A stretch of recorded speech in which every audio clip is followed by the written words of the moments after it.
नमस्कार दोस्तों, study light YouTube channel में स्वागत है एक बार फिर से। और हम कर रहे थे आरएएस प्रीलिम्स 2023 की प्रिपरेशन, जिसमें हमारी इंडियन पॉलिटी की सीरीज चल रही है। और उसी में आज का हमारा जो टॉपिक है वो है भारत का सर्वोच्च न्यायालय यानी सुप्रीम कोर्ट ऑफ इंडिया। तो चलिए शुरू करते हैं बिना किसी वेस्ट ऑफ टाइम के। भारत का उच्चतम न्यायालय, यदि आपसे ये पूछा जाए कि जो सर्वोच्च न्यायालय है वो हमारे संविधान के किस भाग में मेंशन है, तो याद रखना है भाग 5 में सर्वोच्च न्यायालय का जिक्र है। यदि अनुच्छेद की बात करें तो 124 से लेकर 147 तक के जो अनुच्छेद है वो सर्वोच्च न्यायालय को रिप्रेजेंट करते हैं। दूसरी बात आपको ये याद रखनी चाहिए कि सर्वोच्च न्यायालय की जब स्थापना की गई थी तब कहा गया था कि केवल अंग्रेजी भाषा का ही उपयोग किया जाएगा, अन्य किसी भाषा का उपयोग नहीं किया जाएगा। लेकिन वर्तमान में किसी अन्य भाषा का भी उपयोग किया जा सकता है। ये अधिकार है सर्वोच्च न्यायालय को, वो कह सकती है कि किसी अन्य भाषा का भी उपयोग किया जा सकता है।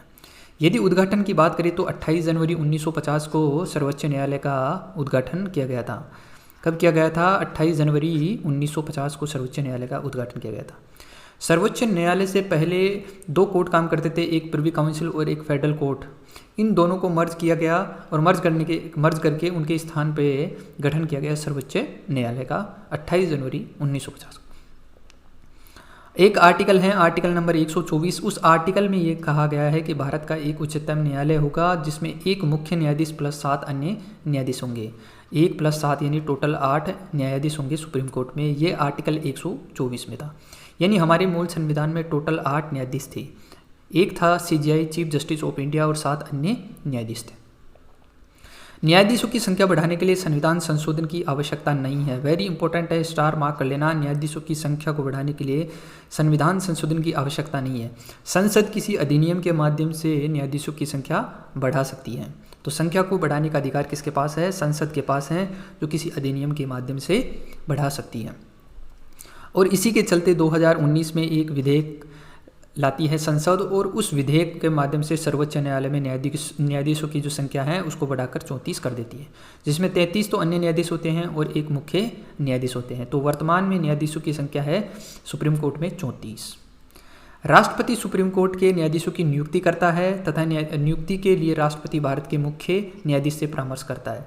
यदि किसी न्यायाधीश की नियुक्ति करनी है तो राष्ट्रपति को, जो सुप्रीम कोर्ट का मुख्य न्यायाधीश है, चीफ जस्टिस ऑफ इंडिया है, उससे परामर्श लेना आवश्यक है। ठीक है। यदि वर्तमान में बात करें कि जो जजों की नियुक्ति होती है वो किस प्रकार से होती है, तो वो होती है एक प्रणाली है जिसका नाम है कोलेजियम प्रणाली। तो यदि आपसे ये पूछा जाए कि जजों की नियुक्ति की जो प्रणाली है उसको क्या कहा जाता है, तो उसको कहा जाता है कोलेजियम प्रणाली। इसमें समय के साथ कई बदलाव हुए हैं, उन बदलावों को समझते हैं। देखिए, सुप्रीम कोर्ट ने परामर्श शब्द का अलग अलग व्याख्या की है। सुप्रीम कोर्ट ने ये कहा है कि राष्ट्रपति जो परामर्श लेता है जो चीफ जस्टिस ऑफ इंडिया से, उसके क्या मायने हैं, उनमें क्या क्या बदलाव किए हैं। तो इसको हम समझेंगे 3 जजेज केसेस से। ये 3 जजेज केसेस कोलिजियम प्रणाली से जुड़े हुए हैं, जिसमें सुप्रीम कोर्ट ने अलग अलग निर्णय दिया है। प्रथम न्यायाधीशवाद या प्रथम जजमेंट केस आता है 1982 को। इस केस में सुप्रीम कोर्ट ने कहा कि न्यायालय ने माना या कहा कि परामर्श शब्द से तात्पर्य राष्ट्रपति व मुख्य न्यायाधीश के मध्य विचारों का आदान प्रदान है। और इसमें यह कहा, इंपॉर्टेंट चीज़ है कि राष्ट्रपति को दी गई सलाह बाध्यकारी नहीं है। यानी कि चीफ जस्टिस ऑफ इंडिया के द्वारा दी गई सलाह राष्ट्रपति माने, ये जरूरी नहीं है, यानी बाध्यकारी नहीं है। ये प्रथम जजेज केसेस या प्रथम न्यायाधीशवाद 1982 में सुप्रीम कोर्ट ने निर्णय दिया। उसके बाद में 1993 में द्वितीय न्यायाधीशवाद आता है। 1993 में सेकंड जजेज केस आता है। उसमें पूर्ववर्ती निर्णय को उलट दिया, यानी कि जो प्रथम न्यायाधीशवाद था उसके निर्णय को बदल दिया सुप्रीम कोर्ट ने। और सुप्रीम कोर्ट ने कहा कि जो CJI व सर्वोच्च न्यायालय के 2 वरिष्ठतम न्यायाधीश हैं, उनके द्वारा न्यायाधीश राष्ट्रपति को जो सलाह दी जाती है वो मानना राष्ट्रपति के लिए बाध्यकारी। पहले केस में बाध्यकारी नहीं था, लेकिन दूसरे केस में उसको बाध्यकारी बना दिया गया। सलाह को यदि राष्ट्रपति नहीं मानता है तो उसका कारण भी बताना राष्ट्रपति के लिए कंपलसरी है। इसके बाद में तृतीय न्यायाधीशवाद आता है या तृतीय जजेज केसेस आता है 1998 में। और पूर्ववर्ती निर्णय की पुष्टि करता है सुप्रीम कोर्ट, और सुप्रीम कोर्ट कहता है कि सुप्रीम कोर्ट यानी यहाँ पे सुप्रीम कोर्ट नहीं आएगा, यहाँ पे आएगा CJI। ठीक है, CJI प्लस तथा 4 वरिष्ठतम न्यायाधीशों का कोलिजियम राष्ट्रपति को न्यायाधीश की नियुक्ति के लिए सलाह देगा, और राष्ट्रपति को कोलिजियम की सलाह मानना आवश्यक है। यानी तृतीय जो न्यायाधीशवाद था तृतीय न्यायाधीशवाद 1998 था, उसी से ये जो कोलिजियम प्रणाली है उसका इजाद हुआ। और इस कोलिजियम प्रणाली में ये कहा गया कि एक तो होगा CJI, chief justice of India, plus 4 अन्य वरिष्ठतम न्यायाधीश होंगे। कहने का मतलब टोटल 5 न्यायाधीश होंगे। और इन 5 न्यायाधीशों के द्वारा जो सलाह राष्ट्रपति को दी जाती है उस सलाह को राष्ट्रपति के लिए मानना अनिवार्य है। कोलिजियम प्रणाली से केंद्र सरकार नाखुश होती है और 2014 में संविधान में संशोधन करती है, जिसका नाम था 99वां संविधान संशोधन 2014। और इस संशोधन के माध्यम से एक संस्था बनाई गई, राष्ट्रीय न्यायिक नियुक्ति आयोग, NJAC, national judicial appointment commission. NJC बनाया गया और NJC में ये कहा गया केंद्र सरकार के द्वारा कि इसमें 6 सदस्य होंगे। वो 6 सदस्य कौन कौन से होंगे? इसमें होंगे पहले भारत का मुख्य न्यायाधीश, इसके अलावा सर्वोच्च न्यायालय के 2 अन्य न्यायाधीश होंगे, विधि मंत्री होगा और 2 अन्य सदस्य, जिसमें एक सदस्य प्रख्यात कानूनविद तथा अल्पसंख्यक तथा महिलाओं में से कोई एक होगा। ठीक है, तो इस प्रकार ये 6 सदस्य मिलके NJC बनाएंगे और इसी के तहत जो न्यायाधीश हैं उनकी नियुक्ति की जाएगी। लेकिन सुप्रीम कोर्ट ने इसको नल एंड वॉइड घोषित कर दिया, इसको खारिज कर दिया। ये कहकर खारिज कर दिया कि ये हमारे जो संविधान है उसके जो बेसिक स्ट्रक्चर है, बुनियादी ढांचा है, उसके खिलाफ है। तो वर्तमान में ये खारिज कर दिया गया है, इसका कोई महत्व नहीं है। NJC का जो कोलिजियम प्रणाली थी वही वर्तमान में जारी है। नेक्स्ट बात करते हैं हम सुप्रीम कोर्ट के जो न्यायाधीश हैं उनकी योग्यता की। कौन सुप्रीम कोर्ट का न्यायाधीश बन सकता है? पहली शर्त है कि वो भारत का नागरिक होना चाहिए। दूसरी शर्त है 5 वर्ष तक किसी उच्च न्यायालय में न्यायाधीश रहा हो, या फिर इसमें से कोई एक शर्त पूरी होनी चाहिए। सॉरी, 10 वर्ष तक किसी उच्च न्यायालय में वकील रहा हो, 5 वर्ष तक तो किसी उच्च न्यायालय में न्यायाधीश रहा हो, या फिर किसी उच्च न्यायालय में 10 वर्ष तक वकील रहा हो, ये दूसरी शर्त है। या फिर राष्ट्रपति की राय में एक प्रख्यात विधिवेता हो। तो इन तीनों में से कोई एक शर्त हो तथा वह भारत का नागरिक हो तो वह सुप्रीम कोर्ट का न्यायाधीश बन सकता है। ये सुप्रीम कोर्ट के न्यायाधीशों की योग्यता थी। न्यायाधीशों के कार्यकाल की बात करें तो 65 वर्ष कार्यकाल रहता है एक न्यायाधीश का। कार्यकाल का उल्लेख संविधान में नहीं है। वेरी इंपॉर्टेंट है, याद रखना, कार्यकाल का उल्लेख संविधान में नहीं है कि सुप्रीम कोर्ट का जो कार्यकाल है वो कितना होगा। संसद के द्वारा निर्धारित किया जाता है। और यह भी इम्पोर्टेंट है कि किसी जज की न्यूनतम आयु का कोई उल्लेख नहीं है कि न्यूनतम सुप्रीम कोर्ट के जज बनने के लिए न्यूनतम आयु इतनी होनी चाहिए, लेकिन अधिकतम आयु मेंशन कर रखी है 65 वर्ष, संसद के द्वारा निर्धारित करी गई है। हमारे संविधान में इसका कोई जिक्र नहीं। हटाने की बात करें कि सुप्रीम कोर्ट के जज को किस प्रकार से हटाया जाता है, तो इसके 2 आधार हैं। एक है अक्षमता के आधार पर और दूसरा है सिद्ध कदाचार के आधार पर। इन 2 आधारों पर सुप्रीम कोर्ट का जो जज है उसको हटाया जा सकता है। हटाने का प्रस्ताव संसद के किसी भी सदन में पेश कर सकते हैं, लोकसभा में भी पेश कर सकते हैं और राज्यसभा में भी पेश कर सकते हैं। सॉरी, प्रस्ताव पर राज्यसभा में 50 सदस्यों के हस्ताक्षर होने चाहिए, जबकि लोकसभा में 100 सदस्य के हस्ताक्षर होना जरूरी है। वेरी इंपॉर्टेंट है, राज्यसभा में 50 सदस्यों के हस्ताक्षर होना चाहिए और लोकसभा में 100 सदस्यों के हस्ताक्षर होने चाहिए यदि किसी जज को हटाना है। राज्यसभा का सभापति तथा लोकसभा का अध्यक्ष प्रस्ताव को स्वीकार भी कर सकता है और अस्वीकार भी कर सकता है। प्रस्ताव स्वीकार हो गया हो तो आरोपों की जांच के लिए एक 3 सदस्यीय समिति का गठन किया जाता है। उस समिति में कौन कौन शामिल होते हैं, तो सुप्रीम कोर्ट का मुख्य न्यायाधीश या फिर अन्य न्यायाधीश, इसके अलावा किसी भी उच्च न्यायालय का मुख्य न्यायाधीश, और तीसरा है विख्यात विधिवेता। तो ये 3 लोग शामिल होते हैं उस समिति में, जिस समिति के द्वारा प्रस्ताव की जांच की जाती है। प्रस्ताव दोनों सदनों में विशेष बहुमत, वेरी इंपॉर्टेंट, विशेष बहुमत के द्वारा पारित होना चाहिए। किसी भी सुप्रीम कोर्ट के जज को हटाना है तो जो प्रस्ताव पारित किया जाता है वो विशेष बहुमत के द्वारा पारित किया जाता है। प्रत्येक सदन के द्वारा प्रस्ताव पारित होने के बाद न्यायाधीश को हटाने की सूचना राष्ट्रपति को दी जाती है। उसके बाद में राष्ट्रपति सर्वोच्च न्यायालय के न्यायाधीश को हटाने का आदेश जारी करता है। अगला आर्टिकल आता है आर्टिकल नंबर 125। इस आर्टिकल में क्या लिखा हुआ है, जो सुप्रीम कोर्ट के न्यायाधीश हैं उनके वेतन, भत्ते, पेंशन एवं सेवा शर्तों का उल्लेख है आर्टिकल नंबर 125 में। सुप्रीम कोर्ट के मुख्य न्यायाधीश यानी CJI का वेतन जो है वर्तमान में 2,80,000 रुपये हैं, जबकि सुप्रीम कोर्ट के जो अन्य न्यायाधीश हैं उनका वेतन 2,50,000 रुपये हैं। सुप्रीम कोर्ट के न्यायाधीशों की पेंशन न्यायाधीशों के वेतन का 50% होगा। यानी कि जिस समय जो सुप्रीम कोर्ट का न्यायाधीश रिटायरमेंट होगा, उस रिटायरमेंट मंथ में जितनी सैलरी होगी उस सैलरी का 50% उसको वो पेंशन मिलेगी। उसके बाद में अगला आर्टिकल आता है आर्टिकल नंबर 126। आर्टिकल नंबर 126 में कार्यकारी मुख्य न्यायाधीश यानी एक्टिंग सीजेआई का उल्लेख किया गया है। सीजेआई का यदि पद रिक्त हो या अस्थायी रूप से अनुपस्थित हो या वह अपने दायित्वों के निर्वहन में असमर्थ हो, तब भारत का जो राष्ट्रपति है वो सुप्रीम कोर्ट में कार्यकारी सीजेआई की नियुक्ति कर सकता है। ये हमारे आर्टिकल नंबर 126 में है। अनुच्छेद 127 के बात करें तो अनुच्छेद 127 में अस्थायी न्यायाधीशों की नियुक्ति का उल्लेख है। यानी राष्ट्रपति अस्थायी न्यायाधीशों की नियुक्ति कर सकता है सुप्रीम कोर्ट में, और ऐसा इसलिए कर सकता है कि गणपूर्ति को पूरा करने के लिए, यानी न्यायाधीशों की संख्या कम है और उसको पूरा करने के लिए अस्थायी न्यायाधीशों की नियुक्ति कर सकता है राष्ट्रपति। आर्टिकल 128 आता है और आर्टिकल 28 में सेवानिवृत्त न्यायाधीश की नियुक्ति का उल्लेख है। सुप्रीम कोर्ट में यदि कार्यभार अधिक हैं तो राष्ट्रपति क्या कर सकता है, सेवानिवृत्त जो रिटायरमेंट हो चुका है उस न्यायाधीश की नियुक्ति कर सकता है। राष्ट्रपति की पूर्वानुमति के साथ सेवानिवृत्त न्यायाधीश की सहमति से सीजेआई द्वारा नियुक्ति होती है। वेतन व भत्ते का निर्धारण राष्ट्रपति करता है। जो सेवानिवृत्त न्यायाधीश है उसके वेतन व भत्ते का निर्धारण राष्ट्रपति करता है। अधिकतम कार्यकाल 2 वर्ष होता है। ध्यान रखना, ये सुप्रीम कोर्ट के न्यायाधीश का कार्यकाल नहीं है। ये जो सेवानिवृत्त न्यायाधीश की नियुक्ति की गई है उस न्यायाधीश का कार्यकाल है 2 वर्ष का। जो सेवानिवृत्त न्यायाधीश नियुक्त होगा राष्ट्रपति के द्वारा, उसका कार्यकाल अधिकतम 2 वर्ष का होगा।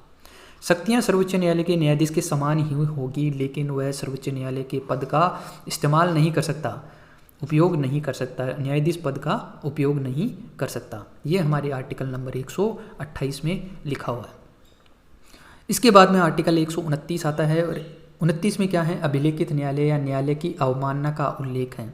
सुप्रीम कोर्ट के निर्णयों को आधार बनाकर राज्यों के उच्च न्यायालय अपने निर्णय देंगे। यानी कि सुप्रीम कोर्ट के जो भी जजमेंट होंगे उनको एज ए रिकॉर्ड इस्तेमाल किया जाएगा और उन रिकॉर्डों का इस्तेमाल कर सकते हैं उच्च न्यायालय तथा उच्च न्यायालय के नीचे जो भी न्यायालय हैं। वो ये कह सकते हैं कि सुप्रीम कोर्ट ने इस निर्णय में ये कहा था, इसलिए यह फैसला सुनाया जा रहा है। अन्य न्यायालय सुप्रीम कोर्ट के निर्णयों की समीक्षा व आलोचना नहीं कर सकते। न्यायालय की अवमानना संविधान के द्वारा परिभाषित नहीं है। ये केवल सुप्रीम कोर्ट का ही जजमेंट है कि यदि अवमानना की जाती है तो इसके लिए दंडित किया जा सकता है। अगला आर्टिकल आता है आर्टिकल नंबर 130। इसमें ये कहा गया है कि सर्वोच्च न्यायालय का स्थान कहाँ पर होगा, यानी सर्वोच्च न्यायालय के स्थान का उल्लेख किया गया है। संविधान के अनुसार सुप्रीम कोर्ट का जो स्थान होगा वह दिल्ली होगा। मुख्य न्यायाधीश राष्ट्रपति की पूर्वानुमति से सर्वोच्च न्यायालय की पीठ के लिए अन्य स्थान का निर्धारण कर सकता है। संविधान में तो ये लिखा गया है कि जो सुप्रीम कोर्ट है उसका स्थान होगा दिल्ली, लेकिन मुख्य न्यायाधीश राष्ट्रपति की पूर्वानुमति से अन्य स्थान का निर्धारण भी कर सकता है। ये आर्टिकल नंबर 130 में लिखा हुआ है। फिर बात करते हैं सर्वोच्च न्यायालय की अधिकारिता की, यानी कि सर्वोच्च न्यायालय का अधिकार कहाँ तक है और कौन कौन सा है। तो आरंभिक अधिकारिता यानी ओरिजिनल जुरिस्डिक्शन है सुप्रीम कोर्ट का अनुच्छेद 131 में। आरंभिक अधिकारिता का मतलब ये होता है कि ऐसे मामले जो डायरेक्ट सुप्रीम कोर्ट में जाते हैं, जो मामले डायरेक्ट सुप्रीम कोर्ट में जाते हैं उनको बोलते हैं आरंभिक अधिकारिता के मामले। दूसरे मामले आते हैं अपीलीय अधिकारिता के मामले, जो कि अनुच्छेद 132, 133 और 134 में हैं। ये ऐसे मामले हैं जो कि उच्च न्यायालय में जाते हैं और उच्च न्यायालय के अगेंस्ट में सुप्रीम कोर्ट में जो मामले जाते हैं उनको बोलते हैं अपीलीय अधिकारिता। यानी सुप्रीम कोर्ट के अगेंस्ट में जो मामले हैं उनको बोलेंगे अपीलीय अधिकारिता। रिट अधिकारिता में अनुच्छेद 32 में ये लिखा हुआ है कि सुप्रीम कोर्ट रिट जारी कर सकता है और 5 प्रकार की रिट जारी कर सकता है, जिनको आगे हम देखेंगे। इसके बाद में है परामर्शदात्री अधिकारिता, जो कि अनुच्छेद 143 में मेंशन है। अब बात करते हैं आरंभिक अधिकारिता, जो कि अनुच्छेद 131 में है। वो कौन कौन से मामले हो सकते हैं, तो वे मामले जिनकी सुनवाई सीधे सर्वोच्च न्यायालय में होती है उनको प्रारंभिक अधिकारिता के मामले कहा जाता है। वो हो सकते हैं केंद्र वर्सेज राज्य विवाद, यानी केंद्र और किसी राज्य का मामला हो तो वो सीधे सुप्रीम कोर्ट में जाएगा। इसके अलावा यदि 2 राज्यों या 2 से अधिक राज्यों के बीच में विवाद होता है तो भी सुप्रीम कोर्ट में जाएगा। केंद्र प्लस राज्य तथा अन्य राज्य का विवाद हो तो भी वह सुप्रीम कोर्ट में जाएगा। इसके अलावा राष्ट्रपति व उपराष्ट्रपति के चुनाव से संबंधित यदि कोई विवाद हो तो भी वह सीधे सर्वोच्च न्यायालय में जाएगा। यानी कि ये आरंभिक अधिकारिता के मामले हैं। अपीलीय अधिकारिता के मामलों की बात करें तो उच्च न्यायालय की खंडपीठ के निर्णय के विरुद्ध यदि सर्वोच्च न्यायालय में कोई मामला जाता है तो उसको अपीलीय अधिकारिता का मामला कहा जाता है। 3 प्रकार के मामले हो सकते हैं। अनुच्छेद 132 के अनुसार संवैधानिक मामले हो सकते हैं, 133 के अनुसार दीवानी मामले हो सकते हैं यानी कि सिविल मामले हो सकते हैं, अनुच्छेद 134 की बात करें तो आपराधिक मामले यानी कि क्रिमिनल मामले हो सकते हैं। तो ये 3 प्रकार के मामले अपीलीय अधिकारिता के अंतर्गत आते हैं। इसके बाद में जो अधिकारिता है वो है रिट अधिकारिता। अनुच्छेद 32 के तहत सुप्रीम कोर्ट के द्वारा 5 प्रकार की रिट जारी की जाती है। पहली है बंदी प्रत्यक्षीकरण यानी हिबस कॉर्पस, दूसरी है परमादेश यानी मैंडामस, तीसरी है प्रतिषेध यानी सर्टियोरी, चौथी है उत्प्रेषण यानी प्रोहिबिशन और 5वीं है अधिकार प्रच्छा यानी क्वो वारंटो। तो ये 5 प्रकार की रिट जारी की जाती है। इनके बारे में मैं डिटेल में मैंने जब राजस्थान की पॉलिटी पढ़ाई थी तब उसमें मैंने उच्च न्यायालय पढ़ाया था। उच्च न्यायालय में मैंने सुप्रीम कोर्ट की जो रिट अधिकारिता है उसके बारे में भी इन 5 के बारे में डिटेल से पढ़ाया था, तो आप वहाँ से इसको कवर कर सकते हो। नेक्स्ट जो अधिकारिता क्षेत्र हैं वो दात्री अधिकारिता। अनुच्छेद 143 में इसका मेंशन है, लोक महत्व का विधि का प्रश्न या तथ्य का प्रश्न उत्पन्न हुआ हो या होने की संभावना हो तो राष्ट्रपति सर्वोच्च न्यायालय से परामर्श ले सकता है। संविधान पूर्व की संधि अथवा समझौते से संबंधित विवाद में सर्वोच्च न्यायालय सलाह देने के लिए बाध्य है। याद रखना, संविधान पूर्व की संधि हो अथवा कोई समझौता हो तो उससे संबंधित यदि राष्ट्रपति सुप्रीम कोर्ट से सलाह मांगता है तो सलाह देना अनिवार्य है, जो सुप्रीम कोर्ट है वो मना नहीं कर सकता। इसके बाद में अगला कॉन्सेप्ट आता है न्यायिक पुनरावलोकन यानी कि जुडिशियल रिव्यू। सुप्रीम कोर्ट के द्वारा विधायिका के द्वारा पारित किए गए अधिनियमों तथा कार्यपालिका के द्वारा जारी किए गए आदेशों की समीक्षा करना ही क्या कहलाता है, न्यायिक पुनरावलोकन कहलाता है। वो इसलिए किया जाता है कि कहीं यह हमारे संविधान के बेसिक स्ट्रक्चर यानी कि जो बुनियादी ढांचा है कहीं उसका उल्लंघन तो नहीं है। संविधान में स्पष्टतः न्यायिक पुनरावलोकन शब्द का उल्लेख नहीं है, लेकिन एक केस था जिसका नाम है केशवानंद भारती केस। उस केशवानंद भारती केस में ही सर्वोच्च न्यायालय ने यह कहा था कि जो संसद है वो हमारे संविधान में संशोधन कर सकती है लेकिन बुनियादी ढांचे में संशोधन नहीं कर सकती, और जो न्यायिक पुनरावलोकन है वो बुनियादी ढांचे का पार्ट है, इसलिए उसको संसद भी नहीं हटा सकती। प्रत्यक्ष रूप से अनेक अनुच्छेद न्यायालय को ये शक्ति प्रदान करते हैं कि वह न्यायिक पुनरावलोकन कर सकता है, जिसमें अनुच्छेद 13(2) है, अनुच्छेद 32 है, अनुच्छेद 131, 132, 133, 134, 135 और 136 है। इसके अलावा अनुच्छेद 143 और 145 तथा अनुच्छेद 226, 246 और 256, ये सभी जो अनुच्छेद हैं ये न्यायिक पुनरावलोकन की शक्ति देते हैं सुप्रीम कोर्ट को।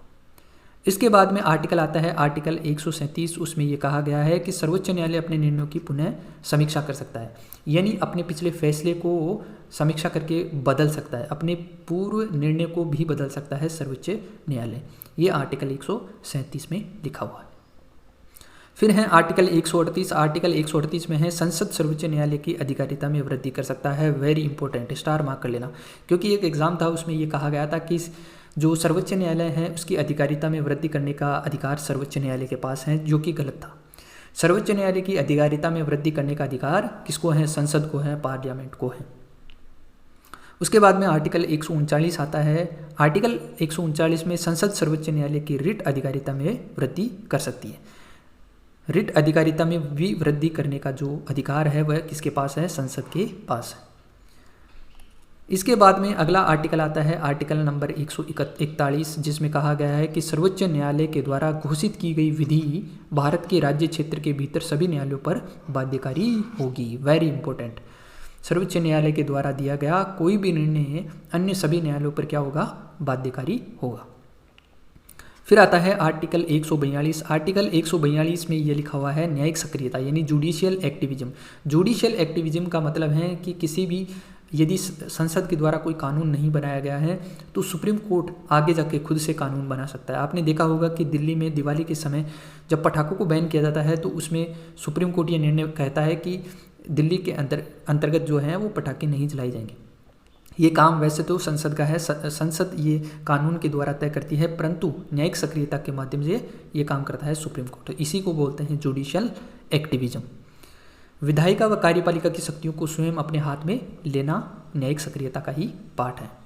यदि बात करें कि ऐसा सुप्रीम कोर्ट ने कब कब किया है, तो कुछ उदाहरण हैं जिसमें कि ताजमहल के संगमरमर की सफाई करने के लिए न्यायिक सक्रियता का उपयोग किया सुप्रीम कोर्ट ने, कोल ब्लॉक आवंटन को रद्द करने के लिए, IPL फिक्सिंग की जांच करने के लिए, राष्ट्रीय राजमार्गों जिसमें 500 मीटर तक पर शराब की बिक्री प्रतिबंधित करने में भी न्यायिक सक्रियता का उपयोग किया, राम जन्मभूमि के लिए 3 माह में न्यास की स्थापना करना और AG पैरारिवलन को बरी करने में भी न्यायिक सक्रियता का उपयोग किया सुप्रीम कोर्ट ने।